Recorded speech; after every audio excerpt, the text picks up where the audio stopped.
오늘은 바이블 아카데미 국어 사무엘서 공부하는 시간을 갖도록 하겠습니다.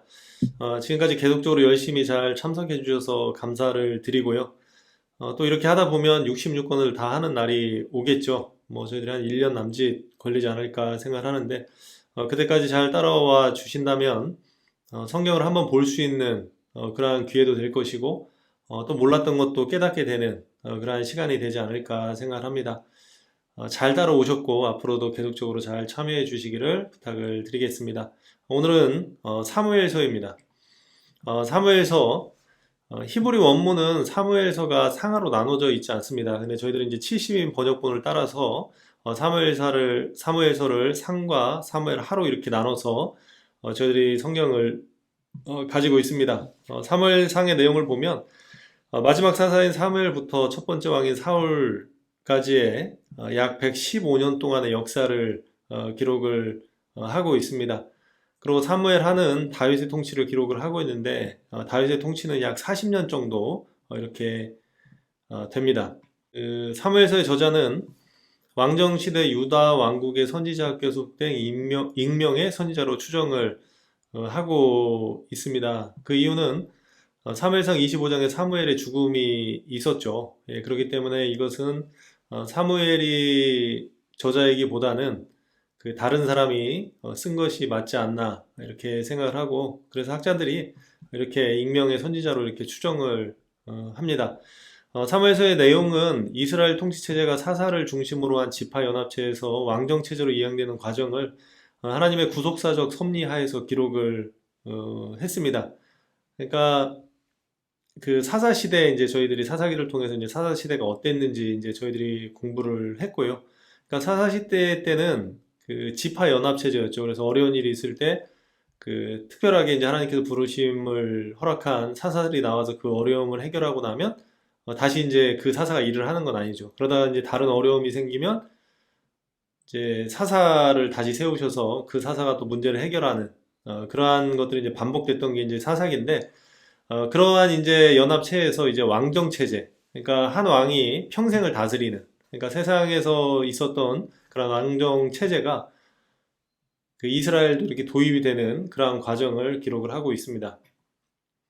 전체적인 내용을 살펴보면 뭐 1장에서 8장까지는 마지막 사사 사무엘의 출생과 사역, 그 다음에 뭐 첫 번째 왕 사울의 왕정 시대의 제도의 시작은 뭐 8장부터 15장, 이제 쭉쭉쭉쭉쭉 이렇게 나옵니다. 이거는 뭐 굳이 뭐 이렇게 구분을 하지 않아도 되지만 그냥 성경 보실 때 여기서 이런 내용이구나 이렇게 참고를 하시면 될 것 같습니다. 그래서 사무엘서는 전체적으로 이제 이런 내용으로 나눠져 있다는 거 이렇게 생각을 하시면 될 것 같고요. 간략하게 요약을 해서 이제 복잡하지 않습니까? 그러니까 사무엘서는 그냥 이렇게 생각하시면 됩니다. 그 사무엘과 사울과 다윗의 이야기, 이렇게 보시면은 됩니다. 그래서 뭐 사무엘에 딸려져 있는 뭐 여러 가지 부수적인 이야기들이 등장을 할 것이고, 또 사울도 마찬가지죠. 사울 한 사람의 이야기뿐만 아니라 사울과 함께했던 사람들, 뭐 신하들도 나올 수가 있고, 뭐 가족사도 나올 수도 있고, 그가 했던 어떤 사건들도 나올 수도 있고, 그러한 내용들이 나오고, 이제 마지막으로 이제 다윗에 대하여 이렇게 나옵니다. 사무엘서에 이제 이 다윗의 어떠한 그 업적이라든지 또 그가 했던 어떤 일들이라든지 또 재미나게 골리앗과 싸웠던 그러한 일들이라든지 이제 이런 모든 것들이 기록이 되어 있다는 것이죠. 그래서 사무엘서는 크게 사무엘과 사울과 다윗의 이야기 이렇게 기억을 하시면 될 것 같습니다. 그리고 이제 뭐 사무엘서는 특별히 공부한다기보다는 그냥 성경을 그냥 읽으시면 그 쉬울 것 같습니다. 뭐 어려운 제도가 나오는 것도 아니고 그 역사서이면서 재밌는 이야기들이 이렇게 있습니다. 그래서 그냥 재밌게 읽을 수 있는 그러한 성경이 아닐까 생각을 합니다. 그래서 그러한 마음으로 성경을 그냥 읽으시면 굳이 이 내용을 듣지 않아도 충분히 하나님의 은혜가 전달이 되고 또 이해가 되지 않을까 생각을 합니다. 사무엘서 주제를 좀 살펴보도록 하겠습니다. 사무엘서 주제는 첫 번째로는 그 하나님의 주권에 대하여 이야기를 하고 있습니다. 모든 성경이 하나님의 주권을 이야기하지만 특별히 이 사무엘서는 하나님께서 주도적으로 어떻게 일을 하고 계시는지에 대하여 이야기를 하고 있다는 것이죠. 그래서 전체적으로 사무엘서의 그러한 내용들은 이 하나님의 주권을 강조를 하고 있습니다. 이 하나님의 주권이라는 것은 무엇이냐면 하나님은 모든 역사의 주권을 가지고 개입을 하신다는 것이죠. 그러니까 그 하나님이 계획하지 않은 일은 없습니다. 예. 그러니까 하나님께서 모든 일들을 계획을 하시고 하나님의 그러한 섭리 아래서 그 일이 이루어진다는 거예요. 그러니까 이것이 굉장히 신앙인에게 있어서 중요한 의미가 있죠. 예, 그러니까 저희들이 어떤 겪는 어떠한 일들 또 어떠한 그런 것들이 그냥 우연히 되는 게 아니라 하나님이 주권을 가지고 그 일을 해강하고 계시다는 거 이거를 생각을 하면 되고요. 그렇기 때문에 중요한 것이 무엇이냐? 하나님의 선택이 인간의 운명이 된다는 거 이거를 꼭 기억을 해야 된다는 것입니다. 그러니까 세상 사람들은 자신의 실력에 기대를 갖고 또 자기를 도와줄 사람의 기대를 갖는데 사람은 철저하게 신앙인은 철저하게 하나님이 선택한 것이 저희들의 운명이 된다는 이 확신을 가져야 됩니다. 뭐 예를 들어 이런 것이죠. 하나님께서 사울 왕을 버리셨습니다. 이것이 이제 사울의 운명이 되는 거예요.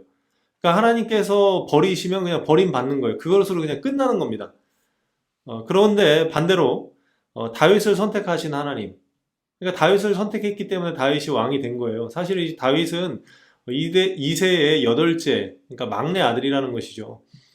그 사무엘을 통해서 다윗을 선택하는 그 과정을 보면 사무엘이 이제 처음 가서 이제 이세의 아들들을 보지 않습니까? 그래서 첫째 아들인 엘리압을 딱 봤을 때, 하나님이 과연 예비한 사람이구나. 예, 이런 생각을 갖습니다. 근데 하나님께서 말씀하시죠. 그는 아니다. 너는 외모를 보지 말라고 이렇게 이야기를 하시죠. 하나님은 중심을 보시기 때문에 이 다윗의 중심을 보시고 다윗을 선택했습니다. 그러니까 인간적으로는 형들보다 아주 못났던 것 같아요. 그냥 제 개인적인 생각은 그냥 성경의 어떤 표현들을 이렇게 보면 아버지도 별로 기대를 안 해서요 아들 부르라고 했는데 다윗을 부르지도 않은 것부터 뭐 이제 등등 또 다윗의 형들이 다윗을 대하는 어떤 모습들을 보면 별로 기대치가 높지 않은 그러니까 뭐 여덟 아들 중에 막내니까 무슨 기대치가 있겠습니까?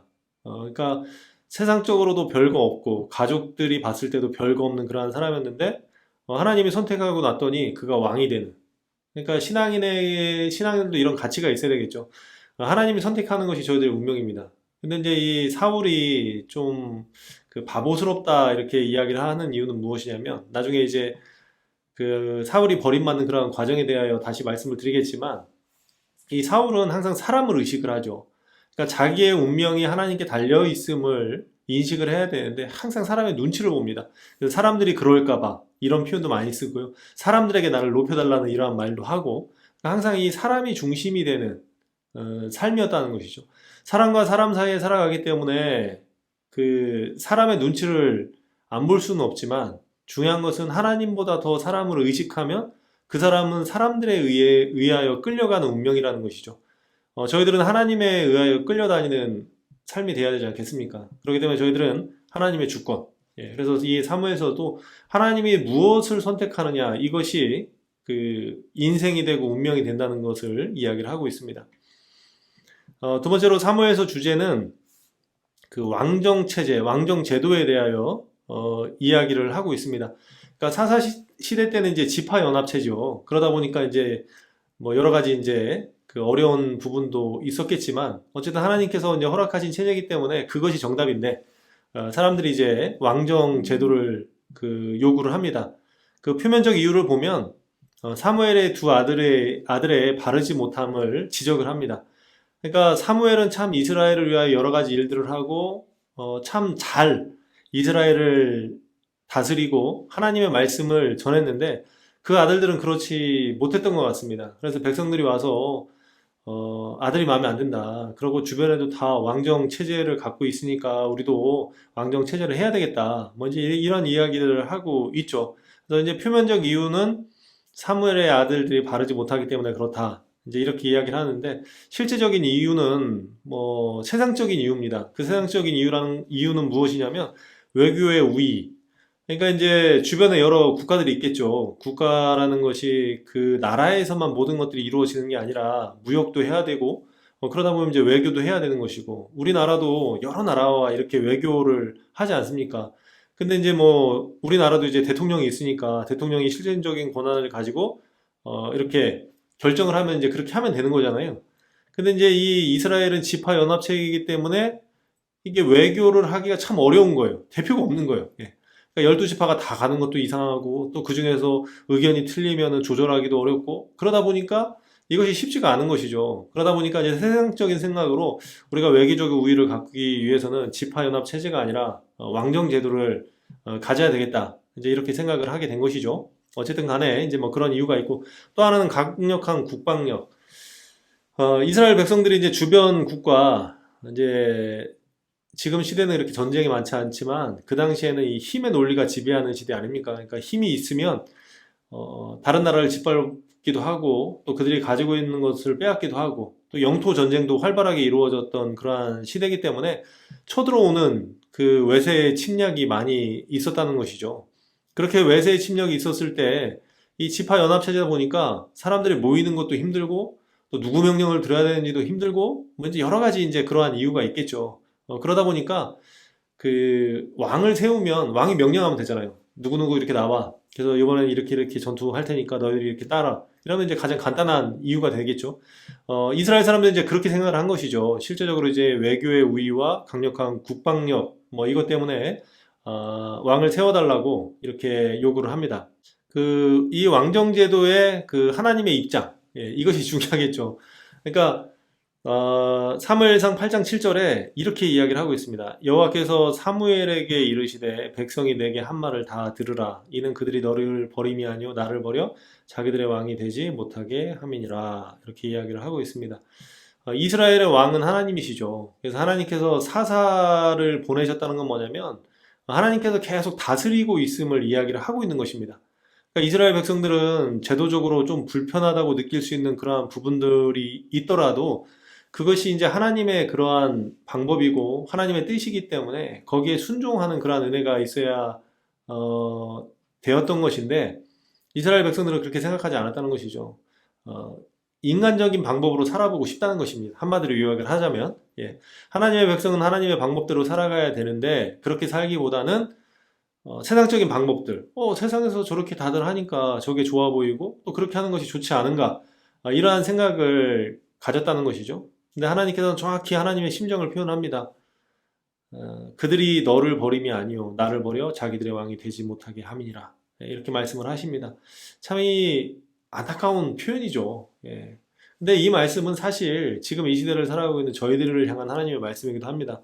하나님도 저희들에게 묻고 계시죠. 너희들의 왕이 누구냐고. 예, 저희들 자신 있게 저희들의 왕은 하나님입니다. 저희들의 뜻보다 하나님의 뜻이 중요합니다. 하나님이 원하신다면 그것이 나의 뜻이 됩니다. 이렇게 고백할 수 있는 사람이 얼마나 많이 있겠습니까? 그러니까 사실 이 사무엘서의 이러한 왕정 제도 이것을 통해서 저희들이 깨달아야 되는 것은 하나님은 지금도 저희들을 다스리기 원하신다는 것. 그렇기 때문에 저희들은 하나님이 왕이 되시도록 저희들의 그 중심에 하나님을 모시고 살 수 있는 그러한 삶이 되어야 된다는 것입니다. 이 왕정제도 내에서 이 이스라엘의 착각이 뭐냐면 좀 전에 말씀드렸던 그 강력한 국방력, 뭐 이제 외교, 뭐 이제 이런 거였는데요. 사실 이스라엘 백성들이 주변국들에게 이 침략을 당한 것은 왕이 없어서 힘이 없어서 그런 개념이 아닙니다. 하나님께서 주변에 열방들을 통해서 이스라엘의 죄악을 지적을 하는 것이죠.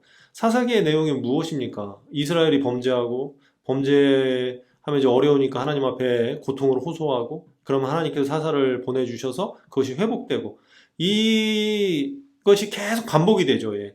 죄 짓고 회개하고 사사 보내주시고 회복되고 이것이 계속 사사기에 이 수없이 반복된 내용 아닙니까? 그러니까 이스라엘 백성들은 어려움을 당하는 이유가 하나님 앞에 죄를 범해서 그런 것인데 이 왕이 없어서 힘이 없어서 그렇다고 인간적인 생각을 한다는 것이죠. 이것이 이제 이스라엘의 착각이고 그리고 이스라엘 백성들의 착각이 뭐냐면 세상 왕만이 답이다. 이렇게 생각을 하는 거예요. 그러니까 그것만 있으면 된다는 것이죠. 근데 신앙인의 해답은 하나님입니다. 예를 들어 이런 것이죠. 저희들에게 물질이 없고 건강이 없고 뭐 예를 들어 이제 그렇다고 합시다. 그러면은 물질만 있으면은 해결이 되느냐? 그렇지 않습니다. 예. 물질이 있어서 해결되는 게 아니라 하나님 때문에 해결되는 것을 저희들은 기억을 해야 되는 거예요. 그러니까 저희들의 항상 답은 하나님이십니다. 물질도 아니고 건강도 아니고 뭐 어떤 되어지는 상황과 환경도 아니고 그러니까 이스라엘은 항상 그렇게 생각을 해야 됩니다. 하나님만이 답이다. 예. 이것이 이제 신앙인의 완전한 답임을 기억을 했으면 좋겠습니다. 또 사무에서의 이제 세 번째 주제는 이제 삶입니다. 그러니까 그 삶이라는 것은 무엇이냐면 어떻게 살 것이냐죠. 예, 쉽게 이제 두 가지입니다. 순종과 불순종. 순종하면 축복, 불순종하면 저주. 예. 그러니까 신명기서의 영향을 받은 거죠. 그러니까 신명기의 영향을 받고 신명기의 주제가 무엇이냐면 그 하나님 앞에 순종한 사람은 복을 받고 하나님 앞에 순종하지 못한 자는 저주를 받고.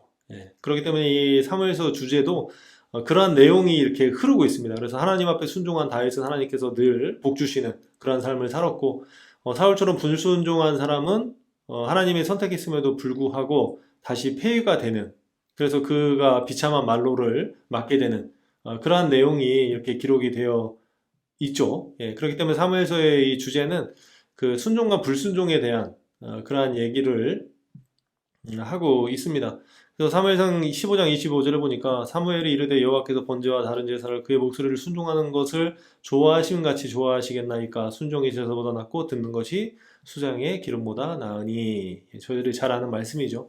그러니까 저희들에게도 항상 요구를 하십니다. 하나님께서 순종할 것이냐 불순종할 것이냐. 예, 늘 저희들이 날마다 싸워야 되는 삶의 문제가 그거 아닙니까? 순종할까 불순종할까. 예, 그러나 이제 사무엘서의 분명한 주제는 무엇이냐면 순종한 자에게는 하나님의 복이 임할 것이고 불순종한 자에게는 저주가 임한다는. 예, 궁극적으로는 이제 이 내용이 맞는 내용이죠. 그래서 저희들에게 그 순종을 요구하시는 그런 하나님의 그러한 심정을 기억을 하셨으면 좋겠습니다. 사무엘서 마지막 주제는 다윗의 언약입니다. 그 사무엘서 7장 4절부터 그 17절까지 다윗의 언약에 대하여 이렇게 기록을 하고 있습니다. 그러니까 내용은 저희들이 잘 아는 내용이죠. 어떤 내용이냐면 하나님이 다윗의 성전 건축을 반대를 하십니다. 그러니까 하나님 입장에서는 이제 다윗이 자기가 이제 왕이 되고 궁정에 편한 생활을 하고 자기를 위해서 좋은 것들을 짓고 또 모든 것들이 평탄하게 되니까 마음에 이제 죄책감이 있는 것이죠. 일개 한 나라의 인간인 왕도 이렇게 사는데 하나님의 어떠한 전이 없는 그것이 굉장히 이제 마음에 걸렸던 것이죠. 그래서 이제 선지자에게 이 말을 했습니다. 성전을 좀 지었으면 좋겠다 이제 이야기를 했더니 좋을 대로 하라고 이렇게 이야기를 합니다. 근데 이제 그 선지자에게 하나님께서 이제 말씀을 하십니다. 이제 그 말씀의 내용이 그 사무엘하 7장 4절에서 17절의 말씀인데요. 그 내용을 간략하게 이제 요약을 하면 5절에는 다윗은 성전을 건축할 수 없다고 하나님께서 말씀을 하시고요. 또 그 이유가 당장의 성전 건축이 필요치 않다. 뭐 지금까지도 성전 없었어도 항상 그 하나님의 이스라엘 백성들을 만나고 그렇게 했기 때문에 당장 굳이 성전을 지을 필요가 없다 이렇게 말씀을 하시고 또 하나님께서 언제 내가 성전을 지으라고 했냐. 예, 하나님 입장에서는 굳이 뭐 이것이 필요하지 않다 이제 이러한 얘기를 합니다. 근데 이제 참 신기한 게 뭐냐면 저희들이 지금 호세아서 말씀 듣고 있잖아요. 그 호세아서 말씀 그 2장인가요? 정확하게 기억이 안 나요. 그때 이제 담임 목사님이 그러나보다 강한 그러므로 이제 이런 말씀을 하신 적이 있는데 예, 신기하게 이 사무엘하 7장 8절에 그 그러므로라는 단어가 나옵니다. 그 그러므로 단어가 이렇게 나오죠. 하나님께서 그 다윗에게 너는 이제 성전을 건축할 수 없다. 그러므로 너는 성전을 건축하지 마라. 이제 이렇게 돼야 되는 것이 이제 그러므로의 뜻인데 희한하게 이 그러므로가 나온 후부터 하나님께서 이제 이스라엘 왕인 다윗에게 여러 가지 이제 약속을 막 해주십니다. 그러니까 그 약속의 내용을 보면은 그 먼저 이스라엘의 주권자로 삼아줬다. 예. 또 하나는 어디로 가든지 하나님께서 함께 하셔서 모든 대적을 멸하셨다. 또 하나는 다윗의 이름을 존귀하게 만들어 주시겠다고 약속을 하시고 참 신기하죠. 그러니까 그러므로 너는 성전을 지을 수 없다가 아니라 하나님께서 다윗의 이 중심을 보시고 너무너무 이제 기쁘셨던 거죠. 그래서 얼마나 기쁘셨는지 다윗에게 이제 쏟아지는 약속을 허락해 주십니다. 이제 말도 안 되는 이제 약속이 나옵니다. 계속 살펴보도록 하겠습니다. 10절에 보니까 이스라엘 백성을 위한 곳을 정하여 다시 옮기지 않겠다고 약속을 해주십니다. 그러니까 이스라엘 전체에 대한 약속을 하나님께서 허락해 주시는 거예요. 그러니까 다윗이 왕이기 때문에 왕인 다윗을 위해서 이스라엘 전체를 하나님께서 지켜주시겠다. 이제 이런 약속을 해주시는 것이죠. 또 10절에 보면 악한 자들로 저희를 해하지 못하게 하시겠다고 약속을 하십니다. 이게 참 대단하지 않습니까? 한 사람을 통해서 한 나라가 이렇게 보호를 받고 하나님 앞에 인정을 받는다는 거예요. 굉장히 놀라운 일입니다. 그러니까 나 하나 하나님 앞에 바로 서는 게 무슨 의미가 있냐가 아니라 나 하나 바로 서면 나라가 살아난다는 거. 예, 이런 것들을 쭉 기억을 하셨으면 좋겠고요. 또 이제 11절에 말씀해 보면 이스라엘을 모든 대적에서 벗어나 평안하게 하겠다고 약속을 하신. 그러니까 다윗 시대가 이스라엘의 가장 번성기죠. 예, 모든 나라들을 점령을 하고 그 주변국들로부터 세금을 걷고, 예, 뭐 여러 가지 이제 그 기반 하에서 이제 다윗의 왕인 아들인 솔로몬이 그 위를 이어서 더 찬란한 이제 그 문화들을 꽃피우고 그렇게 하지만 실제적으로 이 다윗 시대가 굉장히 강성한 힘을 가졌던 그러한 때였다는 것이죠. 그래서 하나님께서는 다윗의 이러한 중심을 가지고 이러한 다윗을 통해서 이스라엘에게 이러한 약속을 허락해 주셨다는 것이죠. 이스라엘에 대한 이 나라적인 약속이었고요. 그 다음에 이제 다윗 개인에 대한 약속. 예. 그러니까 전체적인 나라의 약속, 그 다음에 이제 다윗에 대한 약속을 해주시는데요. 복이란 복은 여기 다 들어가 있습니다. 11절에 보니까 다윗을 위하여 왕조. 그러니까 이제 다윗 왕조가 이제 계속 연결이 되는 거예요. 다윗 하나 때문에. 저희들은 그 이스라엘의 역사를 보면 진짜 이상한 왕들 많았잖아요. 예. 저희 이제 철야 시간에 담임 목사님 말씀 보면은 이 이스라엘 왕들이 얼마나 참 도대체 왜 그럴까 하는 생각이 들 정도로 참 한심하다 생각이 들 정도로 여러 가지 이제 그러한 일들이 계속 반복이 되지 않습니까? 예. 근데 신기한 거는 그들의 왕권이 바뀌어지지 않는 거예요. 예. 이제 16절에 보니까 다윗 왕조가 영원히 보존되며 왕위가 영원히 견고하다. 예. 하나님께서 이러한 복을 주시기 때문에 그렇게 되는 것이죠. 또 하나님께서 이 다윗 개인에게도 이런 약속을 해주죠. 다윗의 몸에서 난 자식을 통해 그 나라를 견고케 하심. 그러니까 이제 다윗 한 사람 때문에 다윗 왕조가 생겼고 그 다윗 왕조가 예수 그리스도까지 연결이 되는 이게 놀라운 복이죠. 예. 그리고 다윗이 아닌 다윗의 자녀를 통해 성전 건축과 왕위를 견고하게 하신다. 그러니까 다윗이 성전을 짓지 않고 솔로몬이 짓지 않습니까? 그러니까 하나님께서 다윗의 마음을 받고 그 아들을 통해서 그 성전을 받으시는 것으로 이렇게 또 약속을 해주시고 굉장히 중요한 개념이 나오는데요. 14절을 보면 하나님이 친히 그의 아버지가 되어주신다고 약속을 해주십니다. 그러니까 이제 이건 제 개인적인 생각입니다. 예, 저희들이 하나님을 아버지라고 부를 수 있었던 그 이유가 이렇게 하나님께서 다윗에게 준 약속이 이 시대에 저희들에게도 동일하게 허락되기 때문에 이러한 은혜가 아닐까 생각을 합니다. 이게 놀라운 것이죠. 하나님께서 관계를 맺는데 다윗한테도 아버지가 되시고 솔로몬에게도 아버지가 되시고 또 이 시대를 살아가고 있는 저희들에게도 아버지가 되어주시는 이것이 다윗 언약의 그러한 은혜가 아닐까 생각을 합니다. 그래서 하나님께서 친히 그들의 아버지가 되어주겠다 약속을 하십니다. 그리고 이제 14절 15절의 내용을 보면 범죄에 대한 징계 선언과 범죄 때문에 왕위를 빼앗지 않으심. 참 이게 굉장히 놀라운 것이죠. 다윗 한 사람 때문에 이 다윗 자손들이요 주구장창 벌을 범함에도 불구하고 하나님께서 징계는 하십니다. 너 그렇게 하면 안 돼. 그렇게 가지 마. 징계는 하는데 그 왕위는 계속 유지가 됩니다. 그러니까 남유다를 통해서 계속 이 왕권이 유지가 돼요. 이게 참 놀라운 것이죠. 그러니까 인간적으로 생각하면 진짜 이게 말이 안 되는 것이거든요. 근데 하나님께서는 그냥 다윗 하나 때문에 그냥 이것을 다 연결을 시켜버리십니다. 그래서 아무리 잘못을 해도 징계를 할지언정 그 나라를 빼앗지 않는 이제 그러한 은혜를 하나님께서 허락해 주신다는 것이죠. 그래서 저희들이 이제 이 말씀을 통해서 다윗 언약을 통해서 좀 이런 걸 기억했으면 좋겠습니다. 우리 집안에요 나 하나 바로 서면 하나님께서요 나만 복 주시는 게 아니라요 우리 가정을 복 주시고요 또 우리 가정만 복 주시는 게 아니라요 우리 교회를 복 주시고요 우리 교회만 복 주시는 게 아니라요 이 나라를 복 주시고요 이 나라만 복 주시는 것이 아니라 세계 열방에 하나님께서 복을 주신다는 거예요. 그러니까 이것이 굉장히 중요한 의미가 있죠. 나 하나 신앙생활 잘해서 무할까가 아니라 나 하나라도 신앙생활 잘해야만 하나님께서 이러한 복을 주신다는 것. 이거를 꼭 기억을 하셨으면 좋겠습니다.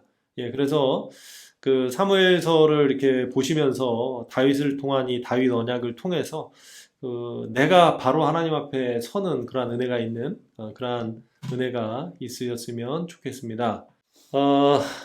사무엘서 주제이 다윗의 언약을 이제 쭉 열거를 했는데 그냥 요약을 하면 딱 세 가지입니다. 무조건. 그러니까 그냥 네가 원하니까 그렇게 해줄게. 예. 그리고 또 일방적. 네가 그렇게 안 해도 나는 그렇게 할게. 또 혈연적. 이제 나는 그들의 아버지가 되겠다. 이 아버지가 되어 주겠다는 것은 이제 혈연적인 것이죠. 실제적으로 이제 그것을 이제 뭐 좀 연결을 한다면 예수 그리스도의 보혈의 능력으로 저희들이 하나님을 아버지라 부를 수 있는 그런 은혜가 생기지 않았습니까? 예수님의 십자가의 보혈을 통해서 저희들은 하나님과의 관계가 이 혈연적인 관계가 된 것이죠. 예. 그러니까 이 다윗 언약 때부터 하나님께서 이렇게 약속을 해 주셨습니다. 예. 그리고 이것은 단순히 그냥 다윗에게만 허락된 언약이 아니라 이 시대를 살아가고 있는 저희들에게도 하나님께서는 무조건적인 또 일방적인 또 아버지로서의 그러한 은혜를 저희들에게 허락해 주신다는 것, 이것을 꼭 기억을 하셨으면 좋겠습니다. 제가 이제 이 다윗 언약을 생각하면서 그 기가 막힌 노래를 하나 제가 찾았습니다. 제가 잠깐 불러드리도록 하겠습니다. 뭐 노래를 못한다고 이렇게 저기 하지 마시고 그냥 가사에 은혜 받는 그런 은혜가 있었으면 그러한 시간이었으면 예, 좋겠습니다. 당신을 향한 나의 사랑은 무조건 무조건이야. 당신을 향한 나의 사랑은 특급 사랑이야. 태평양을 건너 대서양을 건너 인도양을 건너서라도 당신이 부르면 달려갈 거야. 무조건 달려갈 거야. 이게 박상철의 무조건이라는 노래인데요. 저는 이 노래를 들으면 은혜가 되더라고요. 그 앞에 가사도 좀 기가 막힌 그러한 내용들이 있는데 뭐 당신이 부르면 뭐 고민할 것도 없다. 예. 그리고 나는 조건이 없다. 예, 무조건이다. 나는 응답한다. 예. 제가 이 노래를 들으면서 은혜가 돼서 우리 성도님들에게 정말 못 부르는 노래를 이렇게 불렀지만 한번 시간이 되시면 트로트지만 한번 들어보는 것도 재미있을 것 같습니다. 어쨌든 이 다윗 언약이 굉장히 이제 중요한 의미가 있는 것을 좀 기억을 하시고요. 이것이 이제 무조건적이라는 거 이렇게 좀 기억을 하셨으면 좋겠습니다. 여기까지만 하겠습니다. 예. 그 시간이 조금 한 3분 남았는데 여기까지 하고 그 다음 시간에는 이제 그 주요 내용을 좀 살펴보겠습니다. 그러니까 사무엘서는 이제 어렵지 않기 때문에 그냥 읽으면서 이렇게 정리가 그냥 되는 성경이기 때문에 굳이 이제 살펴보진 않아도 되겠지만 그래도 이제 공부를 해야 되기 때문에 중요한 사건 이제 몇 가지를 좀 뽑아서 이렇게 은혜를 나누는 시간을 갖도록 하겠습니다. 목요일 날 다시 뵙도록 하겠습니다. 안녕히 계세요.